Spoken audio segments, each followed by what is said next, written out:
Big trouble in the form of severe weather is brewing. Large hail and high winds are in store for the plains later today, but the bigger, more widespread threat comes tomorrow. Who's going to see what? How is this all coming together? And when will it strike? Well, stick around, I'll have all of those details next.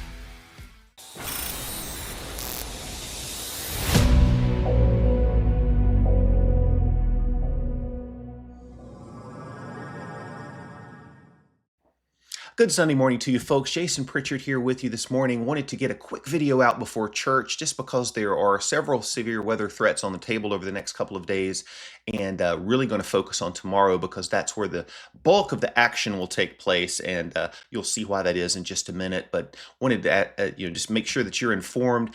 If you tune into this channel regularly, we usually do a Cold Rain's Weather World where we have some trivia and some other fun things along the way. We're not going to get into that today. We're going to stick right with the weather because we've got a lot to talk about in a short time to do it. So we'll be back with a regular Cold Rain's episode tomorrow. But today we're going to start here with our water vapor imagery. And you can see a couple of important features up here. We look at this because it kind of gives you an idea of what's going on in the mid-levels. That helps us understand what to expect at the surface. And so one of those key components that's going to influence the weather over the next couple of days is this trough that's working into the west coast. You can see that here showing up with this little spin and dip in the clouds out here and the water vapor out here in the California area. We've also got another wave coming into Texas from our subtropical jet. We've got another wave that's helped to spark off some showers and storms from Missouri into Arkansas this morning, and spreading some cloud cover into the Tennessee Valley in the south, and of course up here the Great Lakes as well. And then this spin up here in the northeast. Unfortunately, you guys are going to be socked in with clouds and showers for much of the day due to this low pressure area here. Looking at the radar, you can see a few areas of precipitation out in California, up in the mountains out here, the Sierra Nevadas, and of course up in from International Falls all the way down to the Twin Cities. You guys are socked in with some rain up in the northeast, rain, maybe a few ice pellets mixed in up here as well in the higher elevation, certainly seeing a couple of snowflakes. And then showers, Kansas City to Springfield down to Jonesboro, Arkansas. We've got plenty of showers there. These will dissipate as they move east later today. Looking at the hazards map today, most of the colors are centered out here over the plains and Rocky Mountains. And so we've got some fog out here. We've got a couple of flood warnings for where we've had some rain and some snow melt. Also, we've got red flag warnings and high wind warnings in place. Could gust to near 50 in Colorado, lee of the Rockies, and then down here from, basically much of central New Mexico, looking for wind gusts today, potentially up into the 60s. Red flag warnings abound here, so do not burn anything. It's going to be a very dry, warm, and windy day. Looking at the severe threat for this afternoon, we've got a large area. This was mostly moderate risk, or marginal risk rather, for the last couple of days, but as we get closer to these events, a lot of times we start to see better the small scale features that help to encourage thunderstorm development. Those aren't always visible several days out. So that's why you often see these marginal risk upgraded to a slight risk or enhanced risk as we get very, very close to the events. And certainly today, that has been the case. We've got a slight risk all the way from essentially North Dakota down well into the panhandle of Texas, deep into southwestern Texas for what is our threat today? Tornadoes, 5%. So tornadoes are not out of the question today, but doesn't look like a widespread tornado outbreak. Certainly wind is possible as well with any storms that fire up, but the biggest threat really is significant hail, 2 inches or more in diameter. And we have seen lots of reports of large hail, even giant hail over the past few days. We've had some hail the size of softballs and DVDs, 4 to 5 inch hail over the past several days. So those conditions continue to remain in place out here. We've got a dry line and a developing low pressure center, and we'll have wind overspreading upstairs in the upper atmosphere, or the lower and mid levels of the atmosphere. We're going to have wind overspreading this area here to enhance shear and things like that. And we'll see cooling aloft as well. So that's going to all help to create an environment favorable for thunderstorms. We look at our surface map this afternoon. You can see kind of what's going on. We've got low pressure developing up here in the northern plains. There's a a little bit of an enhanced risk for excessive rainfall in association with this over Montana. Later today, we're going to see showers and storms break out, particularly this evening, and those could train over the same areas, dropping a couple of inches of rain up here. There's our severe weather threat, extends all the way up and down. We've got a cold front, actually a warm front extending from some of these waves of low pressure through the southeast, trailing cold front from this low up in Maine.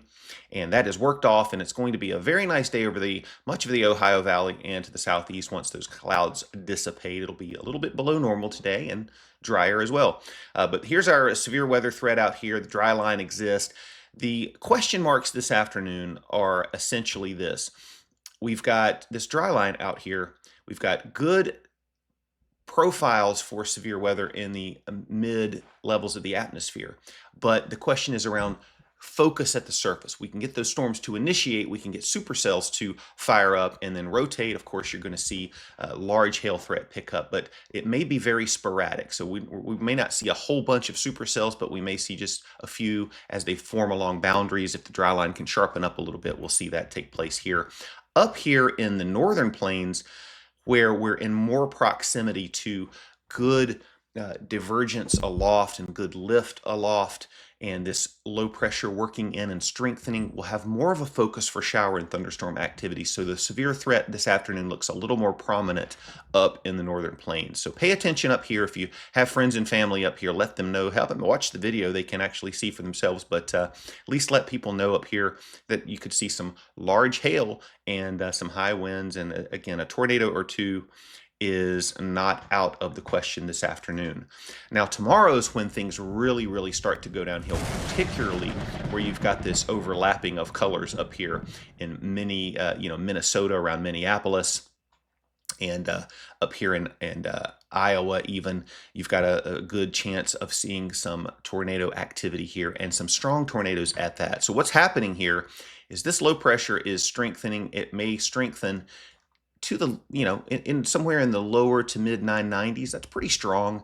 This warm front's going to be the focus for storms. This cold front, as it moves in, will continue to focus storm activity as well. And along all of this area in here, you're going to see the threat for severe weather. It will diminish a bit as we get back down into Texas. There, it's a conditional severe weather threat down there, but certainly supercells are prevalent as we get down into this area. From Iowa down into Texas, we're going to see more in the way of organized severe weather, where you've got strong, broad lift, cooling temperatures with height, wind shear at various levels of the atmosphere. It's going to help organize those storms into line segments and clusters. That does not mean that the tornado threat is not possible here in Minnesota and into Wisconsin, because it certainly will be. It'll just potentially be a different mode of tornadoes. You may get some supercells first, those organize into clusters and line segments, and could see some spin in those. Potentially some strong tornadoes as well. The Storm Prediction Center has let's go here and we can see this, has a moderate risk up for much of Iowa, portions of southeastern Minnesota and western Wisconsin. An enhanced risk, a big area of enhanced risk around that, and a slight risk all the way down to Texas with a marginal risk there. Tornado threat is really centered here along that moderate risk area that we saw. That's a level 4 of 5, folks. So we're getting close to higher end severe weather threat here. And then wind, we're looking at 30% chance of wind. This is again 30% chance of severe wind within 25 miles of a point. So there's a 30% chance of a wind gust exceeding severe limits within 25 miles of your location, for example. So think of it like that. Hail, again, a large hail is possible, over 2 inches in diameter. So you've got a big area there of hail. So that's the general outline of a severe weather threat. So what's happening here? I'll show you what's happening. So we've got a couple of features out here that are good to pay attention to. Looking at this, you can kind of see this. You've got a trough here in the northern branch of the jet stream. Another sort of, this is all one big broad trough, but there's a couple of pieces of this trough that'll kind of split apart. So you got part 1 up here and part 2 back here. This one's going to hang out a little bit. This one's going to go ahead and move forward, but it's helping to spawn this area of low pressure in this area here. And you can kind of see that. That's a terrible low pressure, but that's where we are Monday morning. We've got a low pressure here This is helping to back winds at the surface to provide that rotation through the atmosphere needed for tornadoes. And so you've got this other area here of a jet streak, and we're looking at about 500 millibars. So this is about 3.5 miles off the surface, maybe 18,000 feet. So this jet streak is going to strengthen and continue to move up this way. And then we've got a lower level jet streak as well. And so we'll watch this as we go into motion here. So this is tomorrow morning through tomorrow. See how that strengthens and moves into the area that we're targeting in Minnesota, Iowa, and Wisconsin throughout the day. So this is early afternoon, and then that continues to push on. We've got broad flow through the evening hours into the overnight hours, and that just continues in earnest in those areas through the evening. Lower in the atmosphere, around 5,000 feet, we've got a big jet. Again, this is tomorrow morning. Watch this jet as we push this forward. So this is Monday morning, about 7 o'clock. And look at this. It just strengthens through the day and moves into the area that we're focusing on, even up here, but we don't have as much focus for storm development up here or as much instability, so we're not going to see. That's why we don't see a severe threat way up here in the northern lakes in Canada. But this is where our instability is going to be maximized with these stronger wind profiles in the atmosphere. So you can see that kind of move through as the day goes on, and it strengthens and moves in as this low pressure strengthens in the lakes. Here's our dew points. So dew points are necessary. We need rich moisture coming up, and you can kind of see this is this afternoon. So watch what happens. We don't have a lot of moisture up here, just a little bit, maybe dew points in the 40s to 50s, and look what happens as we get through the day. These dew points surge north as this low pressure develops and draws that moisture up out of the Gulf. We get strong southerly flow ahead of this dry line. You can see the dry line showing up nicely.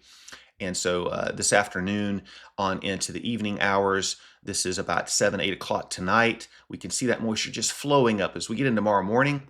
Look, we've got plenty of moisture working into Minnesota now. Dew points in the upper 50s to 60s. And that is continuing throughout the day tomorrow. We get to tomorrow evening. We've got plenty of moisture to work with up here in Wisconsin, Illinois, Minnesota. We're finally starting to see that low pressure pull through. That cold front will eventually sweep through and end the severe weather threat overnight tomorrow night. The southern end of that cold front actually will be a little more stubborn and move very little over the course of the next couple of days. It'll eventually move, but that's why we're going to see a severe weather threat continue to exist down here in the southern plains. So that's what's going to happen there. You can kind of see that push through. Cape values as we go through the day tomorrow, starting tomorrow morning. Look at this. Yellows are pretty strong, or moderate Cape, I should say. Getting into 2,000 joules per kilogram. And you can see that tomorrow evening. We've got plenty of Cape to work with up here in our target zone, even close to 3,000 joules per kilogram in Iowa. So that's pretty strong Cape there, folks. That will get the job done very good. And you've got all this wind shear and turning with height and increasing with height aloft, as we go up, cooling aloft. This is going to maximize instability over this region here, along with the shear profile. So that's why we've got a good potential for an outbreak of severe weather tomorrow afternoon, particularly into the evening hours. And that will diminish as that cold front pushes through. And then the last thing that I wanted to show you here is the significant tornado parameter. You just need values of 1. That's kind of the threshold for where you start to see EF2 tornadoes and higher potentially. And we've got values of 2 to 3 to as much as 4 and 5 in some spots up here. So we've got plenty of juice and shear to develop strong to intense tornadoes. So any supercells that develop, particularly down here in Iowa, are going to potentially be longer tracked and have the capability to produce long track intense tornadoes. So watch out for that. A little bit farther north, the parameter is a little less, but there's still plenty of rotation in the atmosphere. So even when you start to get clusters and line segments, you're going to have the ability to see some spin ups and some tornadoes. So watch out in this entire area up here tomorrow evening. Let friends and family know, if you know people up here, that there's a potential for severe weather. A lot of this may move through in the evening and overnight, so have multiple ways to receive alerts. Just be careful of what's going on up here and pay attention. Have people pay close attention. And then finally here, if we get into Tuesday, that severe weather threat extends from Texas as that cold front. You see how it kind of is stagnant here. And then we've got that boundary that works all the way up into New York. We're going to have higher shear and lower Cape values up here, lower shear and higher Cape values down here. So that just means that instead of a big organized area of widespread severe weather, we've got some competing factors along this line that could limit the severe weather threat, and that's why it's just a slight risk at this point. We might see an enhancement of that as we move in. I expect we probably will. And there's also a heavier rain threat around Oklahoma up into Missouri and Texas as well. So you could see some extra rain there. But again, large hail, potentially for some tornadoes as well, and strong winds, from essentially New York all the way back into Texas on Tuesday. And as we get on into Wednesday, there's the threat for Tuesday, and you can kind of see the large hail threat would exist mostly back into Texas. And then as we get on into Wednesday, the only outline of severe weather for the rest of the week, Wednesday, looking at Thursday, Friday, see there's nothing there. Just Wednesday back in Texas.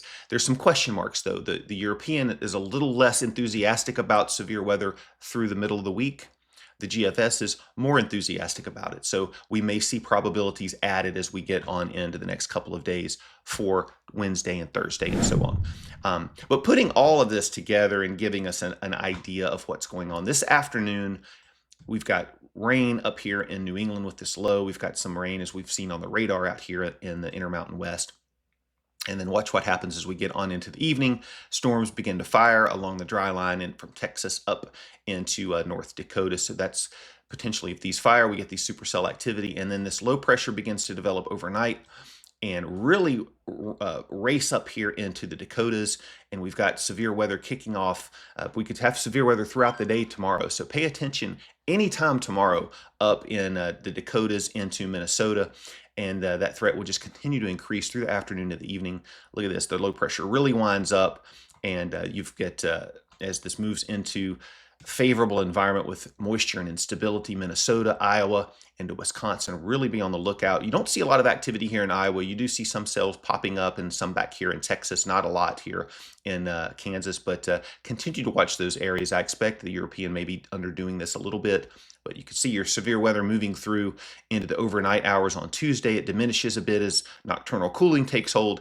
And then the front lights up a little bit in this boundary from Texas all the way up into New York. We could see anywhere along that area, we could see storms develop, and you can kind of see that play out through the evening hours in various spots, clusters and line segments, potentially with some supercells. Again, an all hazards kind of event is possible up and down that area. And then as we get into Wednesday afternoon, you see a little bit more of a prominent low pressure start to develop. So both models kind of developed a secondary area of low pressure through Wednesday, shoot it up into the Great Lakes through the week. And again, up into the Mississippi Valley, into the Ohio Valley, into the Great Lakes is where our target for most rain is, and potential for severe weather is through the week. So we'll continue to watch that. And then the last thing here is just let's get on the right view and we can actually see this.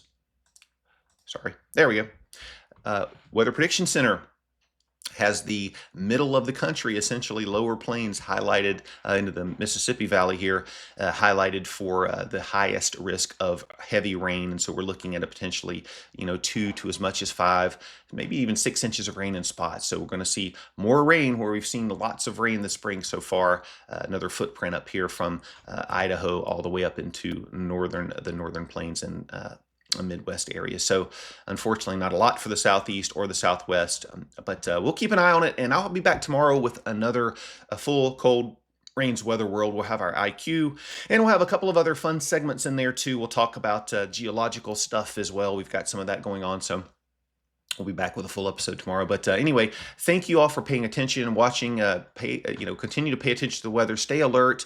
Subscribe to the channel. I'll keep you updated. Thank you for all those who have subscribed. But continue to subscribe and stay alert about what's going on with the weather. And I'll keep you updated here and on X at Real Cold Rain. Take care and have a great Sunday, everyone. See you.